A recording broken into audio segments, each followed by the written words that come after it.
Good morning વિદ્યાર્થી મિત્રો, હવે આજે આપણે ચેપ્ટરના છેલ્લા ટોપિક તરફ જઈ રહ્યા છે, જેનું નામ છે પ્રક્રિયાની આણ્વિકતા. અને સ્વાધ્યાયના ત્રણેક એક્ઝામ્પલ બાકી છે, એટલે આપણું ચેપ્ટર પૂર્ણ થઈ જશે. તો શરૂઆત કરીએ છીએ પ્રક્રિયાની આણ્વિકતા. તો પ્રક્રિયાની આણ્વિકતા કહેવાય કોને? તો પ્રક્રિયાની આણ્વિકતાની વાત કરીએ બેટા, તો કે પ્રક્રિયામાં ભાગ લેતા પ્રક્રિયક. તો પ્રક્રિયકો તરીકે શું હોય છે? તો અણુ, પરમાણુ કે આયન હોય છે. શું હોય છે કે અણુ, પરમાણુ કે આયન. તો વ્યાખ્યા શું થાય? તો કે પ્રક્રિયામાં ભાગ લેતા પ્રક્રિયક જેવા કે અણુ, પરમાણુ કે આયન એકબીજા સાથે સંઘાત પામીને, સંઘાત એટલે કે અથડામણ, એકબીજા સાથે સંઘાત પામીને નિપજમાં રૂપાંતર પામે છે. એકબીજા સાથે સંઘાત પામીને નિપજમાં રૂપાંતર પામે છે. તો આ પ્રક્રિયાને શું કહેવાય છે? પ્રક્રિયાની આણ્વિકતા કહે છે. તો મેં તમને કીધું છે એ પ્રમાણે કે નિપજમાં રૂપાંતર થવા માટે અથડામણ જરૂરી છે. અથડામણ એટલે કે સંઘાત જરૂરી છે, બરાબર? તો આ એ જ વસ્તુ છે. ખ્યાલ આવી ગયો? ફરીથી રિપીટ કરું છું. પ્રક્રિયામાં ભાગ લેતા પરમાણુ, અણુ કે આયન એકબીજા સાથે સંઘાત પામીને નિપજમાં રૂપાંતર પામે તો આ પ્રક્રિયાને પ્રક્રિયાની આણ્વિકતા કહે છે. આણ્વિકતાના ત્રણ પ્રકાર છે. આણ્વિકતાના કેટલા પ્રકાર છે બેટા? ત્રણ પ્રકાર છે. એક છે એક આણ્વીય પ્રક્રિયા, પછી છે દ્વિઆણ્વીય પ્રક્રિયા, અને છેલ્લે આવે ત્રિઆણ્વીય પ્રક્રિયા. એક આણ્વીય પ્રક્રિયા, દ્વિઆણ્વીય પ્રક્રિયા અને ત્રિઆણ્વીય પ્રક્રિયા. તો એક આણ્વીય પ્રક્રિયા કોને કહેવાય? તો કે પ્રક્રિયામાં ભાગ લેતા પ્રક્રિયકની એક જ સ્પીસીસ હોય. પ્રક્રિયામાં ભાગ લેતા પ્રક્રિયક તરીકેની એક જ સ્પીસીસ. સ્પીસીસ મતલબ અણુ, પરમાણુ કે આયન. સ્પીસીસ મતલબ શું બેટા? અણુ, પરમાણુ કે આયનની સંખ્યા, બરાબર? સ્પીસીસ એટલે કે અણુ, પરમાણુ કે આયન હોઈ શકે. તો કે પ્રક્રિયામાં ભાગ લેતા પ્રક્રિયકની એક જ સ્પીસીસ હોય તો તેને એક આણ્વીય પ્રક્રિયા કહે છે. સ્પીસીસ કેટલી હોય? એક જ. પ્રક્રિયામાં ભાગ લેતા પ્રક્રિયકની સ્પીસીસ એક જ હોય તો તેને એક આણ્વીય પ્રક્રિયા કહે છે. જુઓ, આ એમોનિયમ નાઇટ્રાઇટનું વિઘટન છે. એના મોલ કેટલા છે? એક છે ને? તો આ એક જ સ્પીસીસ છે. એમોનિયમ નાઇટ્રાઇટનો એક જ અણુ થયો. હવે આ એમોનિયમ નાઇટ્રાઇટનું છેલ્લું વિઘટન તો મને મળ્યું કોણ? એટલે નાઇટ્રોજન અને પાણીના 2 મોલ. અહીંયા મને નાઇટ્રોજન 1 મોલ, પાણીના 2 મોલ મળ્યા. એનાથી કોઈ મતલબ નથી. આપણે ચર્ચા કોની કરીએ છીએ? પ્રક્રિયકની કરીએ છીએ. એટલે પ્રક્રિયક તરીકે એક જ સ્પીસીસ હોવી જોઈએ. નિપજમાં ભલે ગમે તેટલી સ્પીસીસ હોય, ડઝન્ટ મેટર. ખ્યાલ આવે કે બેટા? તો એમોનિયમ નાઇટ્રાઇટનું વિઘટન છે એક આણ્વીય પ્રક્રિયા. ત્યારબાદ દ્વિઆણ્વીય પ્રક્રિયા. તો કે પ્રક્રિયામાં ભાગ લેતા પ્રક્રિયકોની 2 સ્પીસીસ હોય. પ્રક્રિયામાં ભાગ લેતા પ્રક્રિયકોની સ્પીસીસ કેટલી હોય? 2 સ્પીસીસ સાથે સંઘાત પામે. એટલે કે 2 સ્પીસીસ સાથે સંઘાત પામે છે. 2 સ્પીસીસ એટલે કે પ્રક્રિયક તરીકે લેવામાં આવેલા પરમાણુ, અણુ કે આયનને જે મોલ છે એ 2 મોલ હોવા જોઈએ. હવે 2 સમાન મોલ હોય તો પણ ચાલે, જુદા જુદા મોલ હોય તો પણ ચાલે. તો અહીંયા HI નું વિઘટન લખ્યું છે. જુઓ શું લખ્યું છે? HI નું વિઘટન. તો HI ના મોલ કેટલા છે? 2. એટલે કે HI ના 2 અણુ છે, પ્રક્રિયકના 2 અણુ છે. આ પ્રક્રિયકના 2 અણુ એકબીજા સાથે સંઘાત પામે તો નિપજ આપણને H2 અને I2 મળે છે. તો પ્રક્રિયામાં 2 સ્પીસીસ સંઘાત પામે તો તેને દ્વિઆણ્વીય પ્રક્રિયા કહે છે. તો ખ્યાલ આવી ગયો બેટા? આ એક ઉદાહરણ છે. આ પ્રક્રિયાને રિવર્સ પણ બતાવી શકો. H2 ના 1 મોલ અને I2 ના 1 મોલ. 1 અને 1 કેટલા થયા? 2 થયા. તો આ 2 પણ એકબીજા સાથે સંઘાત તો પામે જ છે. તો આ પ્રક્રિયાને રિવર્સ બતાવો તો પણ દ્વિઆણ્વીય પ્રક્રિયા જ કહેવાય. ખ્યાલ આવ્યો કે નહીં? આવી જ રીતે ત્રિઆણ્વીય પ્રક્રિયા. તો કે પ્રક્રિયામાં ભાગ લેતા પ્રક્રિયકોની સ્પીસીસ 3 હોય. પ્રક્રિયામાં ભાગ લેતા પ્રક્રિયકોની સ્પીસીસ કેટલી હોય 3 અને આ 3 સ્પીસીસ એકબીજા સાથે શું પામે છે સંઘાત પામે છે સંઘાત એટલે કે અથડામણ પામે છે તો તેને ત્રિઆણ્વીય પ્રક્રિયા કહે છે એટલે કે તમારું જે પ્રક્રિયક હોય એ પ્રક્રિયકના 3 મૂળ હોવા જોઈએ સમાન હોય તો પણ ચાલે જુદા જુદા હોય તો પણ ચાલે તો જુઓ અહીંયા નાઇટ્રોજન ઓક્સાઇડની ઓક્સિજન સાથે પ્રક્રિયા છે તો આ ત્રિઆણ્વીય પ્રક્રિયાનું ઉદાહરણ છે નાઇટ્રોજન ઓક્સાઇડના મોલ કેટલા તો કે 2 ઓક્સિજનના મોલ કેટલા તો કે 1 તો 2 ને 3 થયા તો આ ત્રિઆણ્વીય પ્રક્રિયા છે ખ્યાલ આવે કે નહીં બેટા આ કઈ પ્રક્રિયા છે ત્રિઆણ્વીય પ્રક્રિયા છે તો અહીંયા તમને પ્રક્રિયાની આણ્વિકતા જે 2 માર્ક્સનો ટોપિક છે એમાં તમને ખ્યાલ આવી ગયો હશે ફરીથી રિપીટ કરી દઉં પ્રક્રિયામાં પ્રક્રિયક તરીકે ભાગ લેતા પરમાણુ અણુ કે આયનની સંખ્યા એકબીજા સાથે સંઘાત પામીને નિપજમાં રૂપાંતર પામે તો આ પ્રક્રિયાની આણ્વિકતા કહે છે આણ્વિકતાના 3 પ્રકાર એક આણ્વીય પ્રક્રિયા દ્વિઆણ્વીય પ્રક્રિયા ત્રિઆણ્વીય પ્રક્રિયા એક આણ્વીય પ્રક્રિયામાં એક જ સ્પીસીસ સંઘાત પામે એનું ઉદાહરણ છે એમોનિયમ નાઇટ્રેટનું વિઘટન દ્વિઆણ્વીય પ્રક્રિયામાં 2 સ્પીસીસ એકબીજા સાથે સંઘાત પામે એનું ઉદાહરણ છે HI નું વિઘટન ત્રિઆણ્વીય પ્રક્રિયામાં 3 સ્પીસીસ સંઘાત પામે તો એનું ઉદાહરણ છે નાઇટ્રોજન ઓક્સાઇડની ઓક્સિજન સાથેની પ્રક્રિયા ત્યારબાદ આની અંદર એક વસ્તુ બીજી 3 કરતા વધુ પ્રક્રિયકો એકબીજા સાથે જોડાયેલા હોય તો એવી પ્રક્રિયાઓ સંઘાત પામવાની શક્યતાઓ ખૂબ જ ઓછી છે એવું નથી કહેતો કે નથી થતી પ્રક્રિયા થાય છે પણ ખૂબ જ ઓછી હોય છે પછી બીજી વાત કરીએ કે અમુક પ્રક્રિયા એવી હોય છે કે જેમાં એનો પ્રક્રિયાક્રમ 10 દેખાય છે આપણને પણ વાસ્તવમાં હોતો નથી વાસ્તવમાં એ દ્વિતીય ક્રમની કે પ્રથમ ક્રમની પ્રક્રિયાઓ હોઈ શકે છે આવી પ્રક્રિયાઓ જટિલ પ્રક્રિયાઓ તરીકે આપણે ઓળખીએ છીએ પણ એની આપણે વધારે ચર્ચાનો વિષય નથી કારણ કે આપણા માટે ટોપિક જે મહત્વનો છે એ આટલો છે જે 2 માર્ક્સમાં પૂછાય છે ત્યારબાદ ચલો તો અહીંયા આપણે 4.27 ની વાત કરીએ તો અહીંયા રકમ પ્રમાણે આપણે ફોર્મેટ બનાવી દીધું છે અહીંયા સમીકરણ નંબર 1 કહી દીધું હવે અહીંયા મેં શું કર્યું બેટા આહેરનીય સમીકરણ લખી નાખ્યું છે આ આહેરનીય સમીકરણ અને સમીકરણ નંબર 2 કહી દીધું સમીકરણ 1 અને 2 ને સરખાવવાના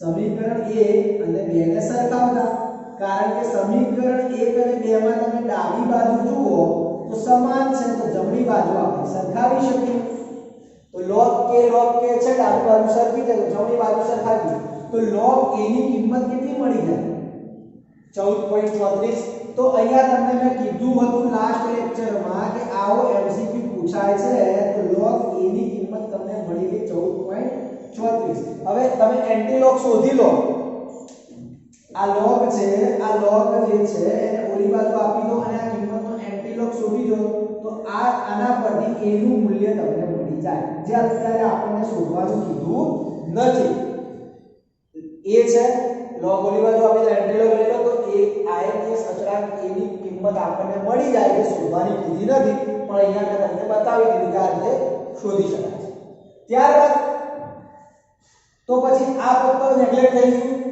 આ પદને હવે આ પદ સાથે સરખાવવાના છે તો જુઓ minus e/2.303 RT is equal to -1.25 ગુણ્યા 10 ની 4 ઘાત k બાય t સામ સામે કેન્સલ શું થશે તો માઈનસ માઈનસ કેન્સલ થઈ જાય એટલે પ્લસ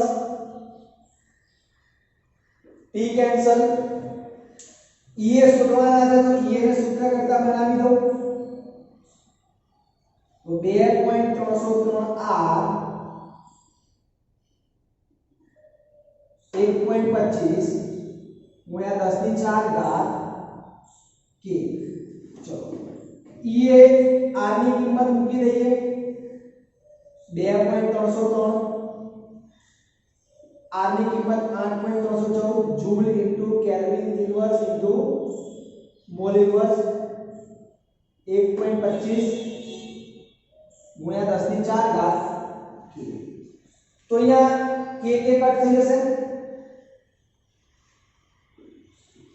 કારણ કે k ઇન્વર્સ છે k છે સાદું રૂપ આપીએ તો આપણને જવાબ મળશે કેટલો જવાબ મળે છે જોઈએ 2.303 ગુણ્યા 8.314 ગુણ્યા 1.25 એના ગુણ્યા 10 ની 4 છે એટલે 10000 કરી દઈએ તો 23 93 39 આપણને ઈ કેટલો મળ્યો 23 93 39.27 સમજો 2.303 8.314 1.25 10 ની 4 એટલે 10000 કહેવાય આ બધાનો ગુણાકાર કર્યો 23 93 39.27 આપણને જૂલ ઇન્ટુ મોલ ઇન્વર્સ મળ્યા કિલો જૂલમાં કન્વર્ટ કરવા હોય 1 2 3 હજાર વડે ગુણી નાખીએ કિલો જૂલમાં કન્વર્ટ કરવા જાય તો 0.3 આગળ ખસી જાય કિલો જૂલ કહેવાય તો ઈ એ કેટલો મળ્યો 239.34 કિલો જૂલ પ્રતિ મોલ તો આપણને આ મળી ગઈ સક્રિયકરણ ઊર્જા આપણને આ શું મળી ગઈ બેટા સક્રિયકરણ ઊર્જા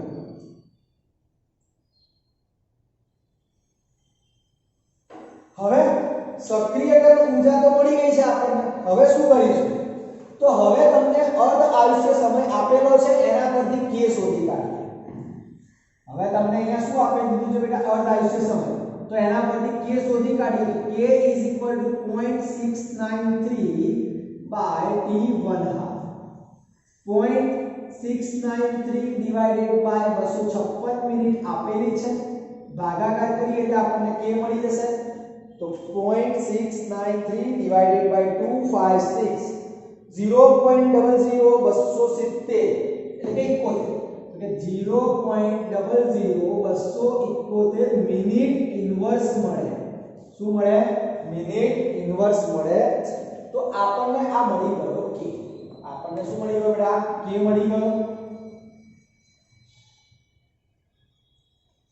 હવે આપણને આપેલા સમીકરણનો ઉપયોગ કરીશું કયા સમીકરણનો તો આનો કારણ કે આપણે શોધવાનું શું છે t શોધવાનું છે શું શોધવાનું છે t આ બધી કિંમત આપેલી છે k આપણને મળી ગયો 14.34 છે 1.25 છે બરાબર ગુણ્યા 10 ની 4 છે k ની કિંમત મળી ગઈ તો આપણને t મળી જશે સિમ્પલ છે ને તો આપેલા સમીકરણની અંદર તમારે આ બધી કિંમતો મૂકી દેવાની છે તો તમને કીધું એ પ્રમાણે બેટા આપેલા સમીકરણની અંદર કિંમતો મૂકીએ તો પહેલું સૂત્ર શું છે log k is equal to 14.34 minus 1.25 ગુણ્યા 10 ની 4 ઘાત k by t શું કરું છું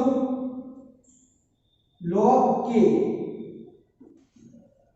છે તો k ની કિંમત મૂકી દઈએ 0.00271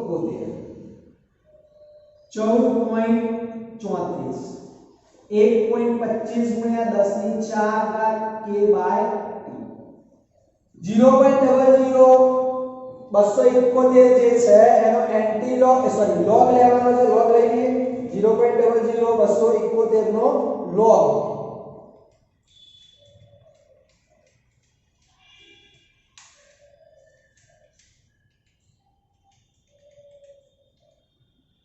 માઈનસ 2.566 મળે શું મળે માઈનસ 2.566 આનો લોગ મળ્યો 14.34 છે માઈનસ 1.25 ગુણ્યા 10 ની 4 ઘાત k બાય આ માઈનસ વાળું પદ છે આ બાજુ લાવીએ અને આ માઈનસ વાળું પદ ઓલી બાજુ લાવીએ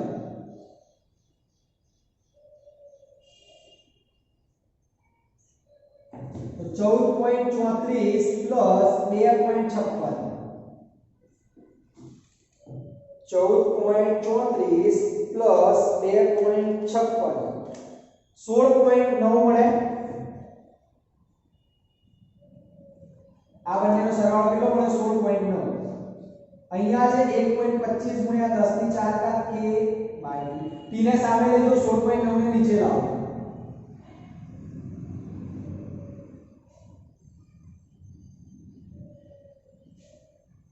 સિમ્પલ છે 1.25 ને 10000 વડે ગુણી નાખો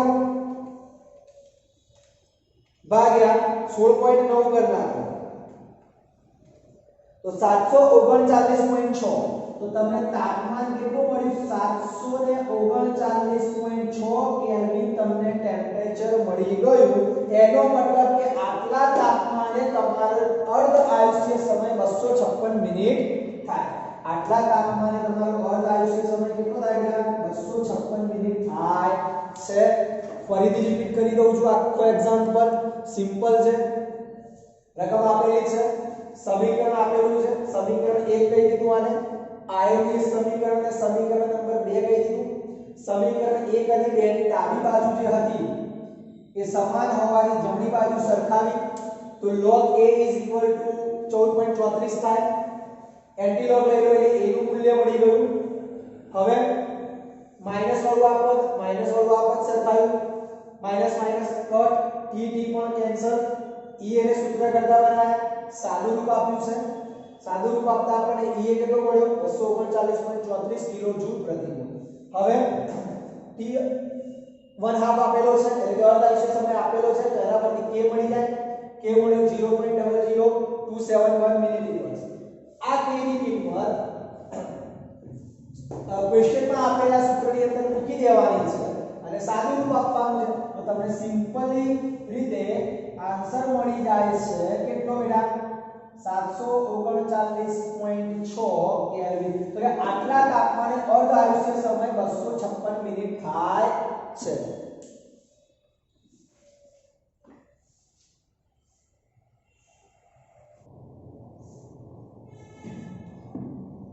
ચલો મિત્રો 4.27 નો અભ્યાસ કર્યા બાદ હવે 4.28 ની વાત કરીએ તો રકમની અંદર તમને તાપમાન T1 આપ્યું છે 10 સેલ્સિયસ 10 સેલ્સિયસ ને કેલ્વિનમાં કન્વર્ટ કરીએ 10 સેલ્સિયસ તાપમાનને આપણે કેલ્વિનમાં કન્વર્ટ કરીએ તો 283 કેલ્વિન ત્યારે વેગ અચળાંક K1 આપેલો છે 4.5 × 10⁻³ સેકન્ડ ઇન્વર્સ સક્રિયકરણ ઊર્જા આપી દીધી છે 60 કિલો જૂલ પ્રતિ મોલ તો કયા તાપમાને વેગ અચળાંક K2 છે 1.5 × 10⁴ સેકન્ડ ઇન્વર્સ થાય તો હવે તમને વેગ અચળાંક પર તાપમાનની અસર આવી થિયરી ભણી ગયા છો તો એના આધારે જે સૂત્ર છે log K2/K1 = Ea/2.303r કૌંસમાં 1/T1 - 1/T આ સૂત્રનો ઉપયોગ કરવાનો છે K2 ની કિંમત આપેલી છે કેટલી 1.5 × 10⁴ K1 ની કિંમત આપેલી છે 4.5 × 10⁻³ Ea આપેલો છે 60 કિલો જૂલ ને જૂલમાં કન્વર્ટ કરું એટલે 1000 વડે ગુણવા પડે 2.303 r ની કિંમત લઈ લેવાની છે 8.314 1/T1 છે 283 કેલ્વિન અને T2 કેટલો છે તમારે શોધવાનું છે એટલે T2 એમના છે હવે શું કરીશું તો સાદું રૂપ આપવાનું છે તો આ પદનું સાદું રૂપ આપીશું T2 ને સૂત્ર કરતા બનાવવાના છે તો જોઈએ જો 1.5 ભાગ્યા 4.5 એટલે 0.33 મળે 1.5 ભાગ્યા 4.5 એટલે 0.33 તમને આન્સર મળ્યો 10 થી 3 છે ઉપર જાય તો -3 એટલે 4 માંથી 3 ગયા એટલે 10 વધ્યા તો 0.33 ને 10 વડે ગુણી નાખવાનું એટલે 3.33 તો અહીંયા તમને log 3.3 મળ્યો કેટલો મળ્યો 3.3 હવે આ બધું સાદું આપીએ તો 60 ગુણ્યા 1000 ભાગ્યા 2.303 ભાગ્યા 8.314 3133.65 હવે આનું સાદું રૂપ કેવી રીતે આપીએ છીએ T2 સામે જાય 283 સામે જાય અને નીચે આવશે 283 ટીબી બરાબર. હવે શું કરવાનું છે તો આ જે log મળ્યો છે એને કિંમત શોધવાની છે. આ log માં જે 3.3 મળ્યા છે એટલે એનો log લેવાનો છે. તો જોઈએ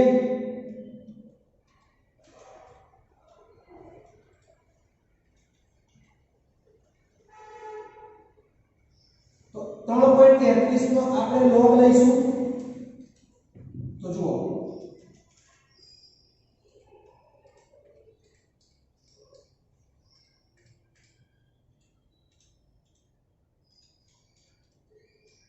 3.33 નો log આપણને મળ્યો 0.5225.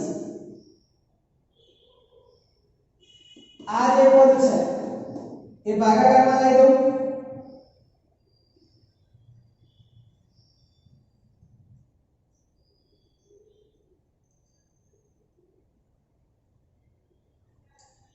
T2 283 ભાગ્યા 283 સિમ્પલ શું કરી શકે આ બંનેનો ભાગાકાર કરી નાખો.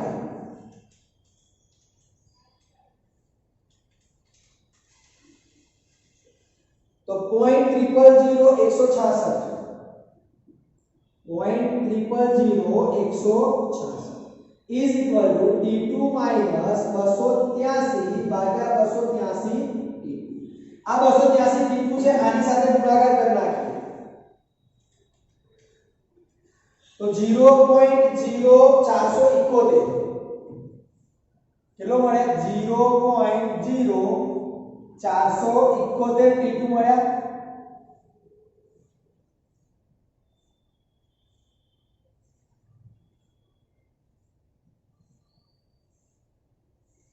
T2 સામે શું છે T2 -283 -283 ને આ બાજુ લાવો એટલે પ્લસ થઈ જાય આ ઓલી બાજુ એટલે માઈનસ થઈ જાય. T2 કોમન લઈ લઈએ એટલે 1 - 0.0471 T2 એકમાંથી આ બાદ કરી નાખીએ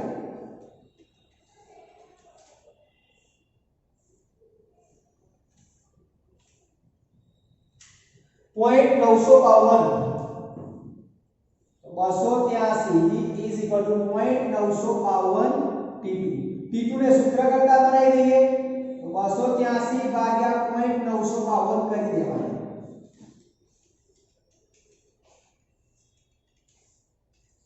તો 297.26 તો T2 જે તમને મળ્યા 297.26 કેલ્વિન તમારો આન્સર આવે. એનો મતલબ કે તમારો જે K2 છે આ K2 1.5 × 10⁴ ત્યારે થાય જ્યારે T2 કેટલા હોય 297.26 હોય. તો સિમ્પલ એક્ઝામ્પલ છે ફરીથી રિપીટ કરું છું ધ્યાન આપજો. રકમ પરથી ફોર્મેટ બનાવ્યું સૂત્ર મૂક્યું સૂત્રમાં કિંમતો મૂકી K2 ની K1 ની T1 ની કિંમત મૂકી EA ની કિંમત મૂકી K2/K1 ભાગાકાર કર્યો એની કિંમત મળી એનો log લઈ લીધો. આ બાજુ આનું સાદુરૂપ આપ્યું અહીંયા જે કિંમત મળી એ કિંમતને ભાગાકારમાં લઈ ગયા આ કૌંસવાળા સ્ટેપને એમને એમ જ રાખ્યું છે. આ બંનેનો ભાગાકાર કર્યો 283 સાથે ગુણાકાર કર્યો પછી સાદુરૂપ આપીને આપણે જવાબ લાવ્યા છે T2 297.26 કેલ્વિન. ત્યારબાદ 4.30 ની વાત કરીએ તો એ પણ એના જેવો જ એક્ઝામ્પલ છે. તો રકમની વાતમાં એવું કહેવાય કે T1 તમને આપી દીધો છે 293 કેલ્વિન. આ તાપમાન વધીને T2 જ્યારે 313 કેલ્વિન થાય ત્યારે વેગ અચળાંક 4 ગણો થાય છે. હવે વેગ અચળાંક 4 ગણો થાય છે મતલબ આપણને પ્રારંભિક K1 જ નથી આપેલો તો K2 કેવી રીતે લઈ શકીએ તો ધારણા કરવી પડે.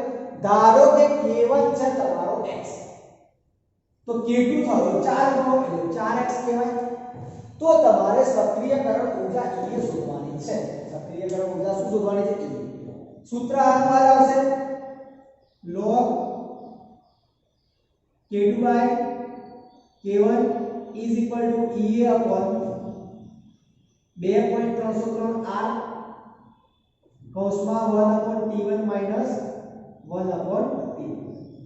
સાદુરૂપ આપીએ K2 ની કિંમત 4x K1 ની કિંમત x EA શોધવાનો છે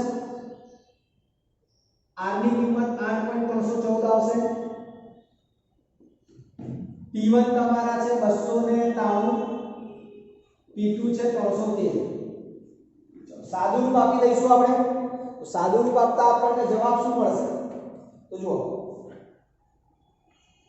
પહેલા જમણી બાજુના પદોનું સાદુરૂપ આપીએ તો 2.303 ગુણ્યા 8.314 19.147. તો અહીંયા આપણને EA ના અપરમાં 19.147 મળે. 313 - 293 એટલે 10 293 ગુણ્યા 313 આ પદ મળી ગયું. હવે શું કરવાનું છે? તો x કટ તો log 4 ની કિંમત શોધવાની છે. log 4 ની કિંમત આપણે શોધી કાઢીએ બેટા પહેલા. ચલો,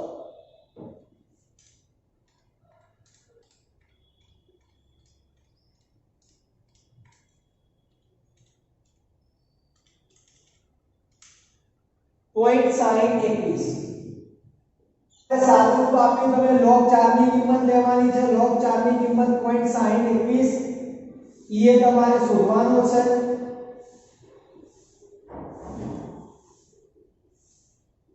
20 293 ગુણ્યા 313 એ ને સૂત્ર કરતા બનાવી દઈએ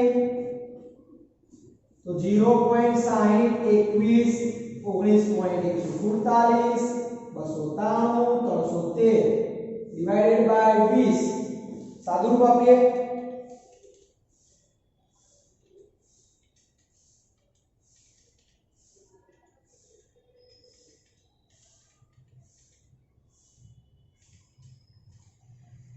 ₹52,862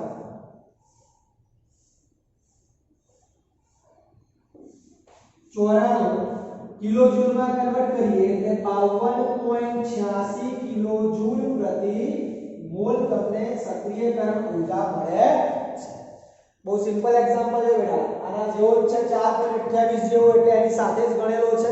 તો તમને આ એક્ઝામ્પલમાં ખ્યાલ આવી ગયો